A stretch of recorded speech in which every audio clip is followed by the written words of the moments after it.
자, 오늘 함께 분석해볼 기업은 바로 기가비스입니다. AI가 세상을 바꾸고 있는 지금 이 거대한 파도에 올라가서 엄청난 실적 턴어라운드를 눈앞에 둔 기업인데요. 이 폭발적인 성장 스토리가 어떻게 시작되고 있는지 지금부터 하나하나 같이 파헤쳐 보겠습니다.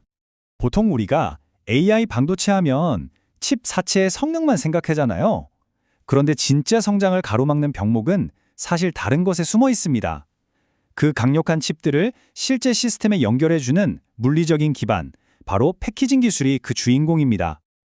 그래서 오늘은 이런 순서로 한번 이야기를 풀어볼까 합니다. 먼저 AI 시대에 왜 이 첨단 패키징이 이렇게 중요해졌는지 배경을 좀 보고요.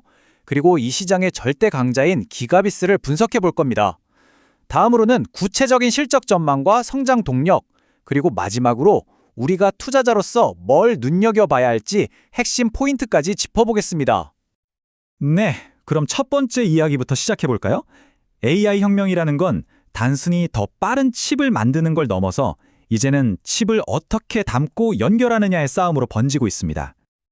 그 혁신의 한가운데에 FCBGA라는 기술이 있습니다. 이게 말이 좀 어려워 보일 수 있는데 사실 아주 간단해요. 어마어마한 데이터를 처리해야 하는 AI 칩을 위해서 특별히 만든 초고속 다차선 고속도로라고 생각하시면 딱 맞습니다. 이 도로가 뻥 뚫려야 AI 칩이 제 속도를 낼 수 있는 거죠. 그리고 지금 이 슈퍼 하이웨이를 깔려는 수요가 그야말로 폭발하고 있습니다. AI 데이터 센터가 계속 지어지면서 FCBGA 시장의 연평균 성장률이 무려 12.5%에 달해요. 정말 엄청난 속도로 커지고 있는 거죠. 근데 문제가 뭐냐면요. 이 고속도로가 넓어지고 복잡해질수록 공사하기가 훨씬 까다로워지잖아요. 마찬가지로 AI용 FCBGA 기판은 크고 복잡해서 아주 작은 결함이 생길 확률이 훨씬 높습니다. 아시겠지만 반도체에서는 수율, 그러니까 분량 없는 제품의 비율이 곧 돈이거든요. 바로 이 문제를 해결해주는 해결사가 등장하는데요. 그게 바로 오늘 이야기의 주인공, 기가비스입니다.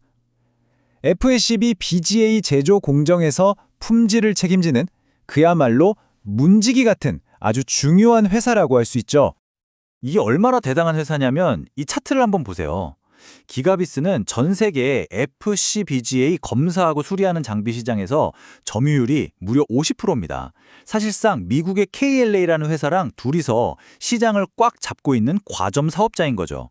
이런 독보적인 지위는 그냥 만들어진 게 아니라 누구보다 정확하게 분량을 잡아내는 기술력 덕분입니다. 증권사 리포트에서도 이 시장 지배력을 아주 명확하게 이야기하고 있죠.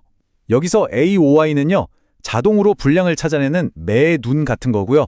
AOR은 그렇게 찾아낸 분량을 레이저로 싹 고치는 신의 손 같은 겁니다. 이 두 가지를 모두 세계 최고 수준으로 해내는 게 바로 기가비스의 핵심 경쟁력인 셈이죠. 자, 그럼 이 엄청난 시장 지배력이 과연 숫자로, 그러니까 실적으로 어떻게 나타났는지 한번 볼까요? 지금부터가 이 회사의 가장 드라마틱한 이야기, 바로 숫자로 증명되는 턴어라운드입니다. 자, 이 표를 한번 자세히 보세요. 2024년에 잠시 숨을 고르더니 2025년 전망치를 보면 와, 이게 정말 입이 떡 벌어집니다. 매출이 거의 2배, 93%나 뛰고요. 영업이익은 적자에서 130억 원 흑자로 돌아섭니다. 그리고 이 성장세는 2026년에도 계속될 걸로 보입니다. 아니, 왜 갑자기 2025년에 이렇게 실적이 터지는 걸까요? 여기에는 아주 중요한 시차 효과라는 비밀이 숨어 있습니다. 고객사들이 우리 AI 반도체 기판 공장 지을 거야 하고 투자를 결정한 시점으로부터 보통 1년에서 2년 뒤에 기가비스의 장비가 들어가면서 매출이 잡히는 구조거든요. 다시 말해 지금 나타나는 성장은 과거에 뿌려둔 씨앗이 드디어 열매를 맺기 시작한 겁니다. 그렇다면 이 폭발적인 매출 성장을 이끄는 힘은 뭘까요? 이 엄청난 성장의 비밀, 사실 되게 간단한 공식으로 설명할 수 있어요. 바로 가격, 프라이스, 곱하기 수량, 퀀터티입니다. P와 Q가 동시에 좋아지고 있다는 거죠. 자, 먼저 Q, 즉 수량부터 볼게요. 이 293억 원이라는 숫자, 이게 단 하나의 계약 금액입니다. 일본의 한 고객사가 싱가포르 공장을 늘리면서 주문한 건데 정말 어마어마하죠. 이런 식으로 AI 기판 생산을 늘리려는 고객사들의 대규모 주문이 계속해서 들어오고 있는 겁니다. 다음은 P, 가격입니다. 기가비스는 그냥 많이만 파는 게 아니에요. 훨씬 더 비싸고 좋은 장비를 팔기 시작했다는 거죠. 기존 장비보다 훨씬 더 미세한 회로를 검사하는 고사양 장비, 그리고 검사부터 수리까지 한 번에 자동으로 처리하는 세트 장비가 잘 팔리면서 장비 한 대당 받는 돈, 즉 평균 판매 단가 ASP가 쭉쭉 오르고 있습니다. 근데 이게 끝이 아니라는 게 더 중요한 포인트입니다. 미래에는 이 가격이 더 크게 뛸 일만 남았거든요. 2028년쯤 상용화될 걸로 보이는 차세대 장비들은 지금 주력 제품보다 가격이 무려 2배에서 2.5배까지도 비싸질 수 있다고 해요. 정말 엄청난 성장 잠재력이죠.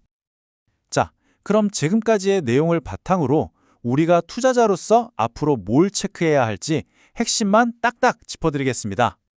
우선 앞으로 한 1년 동안은 이걸 꼭 보셔야 합니다.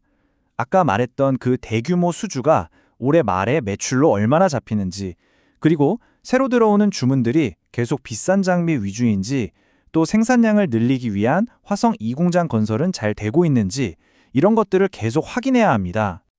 그리고 조금 더 길게 한 2, 3년 뒤를 본다면 이 부분들을 확인해야 합니다. 이 공장이 다 지어진 다음에 얼마나 잘 돌아가는지, 그리고 진짜 중요한 차세대 기술, 그러니까 EFM이나 PLP 장비 개발이 계획대로 착착 진행되는지가 이 회사의 장기 성장성을 결정할 핵심 변수가 될 겁니다. 결국 증권사 리포트의 이 한 문장에 모든 걸 말해주는 것 같습니다. AI 서버 시장이 커지면서 기가비스가 얻게 될 이익은 이제 막 시작됐다는 겁니다. 오늘 함께 나눈 이야기는 2025년 11월 18일에 나온 IM증권 리포트를 바탕으로 재구성했고요. 특정 종목을 추천하는 것이 아닌 정보 제공을 목적으로 한다는 점 꼭 기억해 주세요. AI가 만드는 이 거대한 변화 속에서 기술의 길목을 지키는 문지기 기업들의 가치는 점점 더 커질 겁니다. 여러분은 어떻게 생각하시나요? 기가비스처럼 다음 기술 도약의 열쇠를 진 숨겨진 강자는 또 어디에 있을까요? 계속해서 찾아볼 필요가 있겠습니다.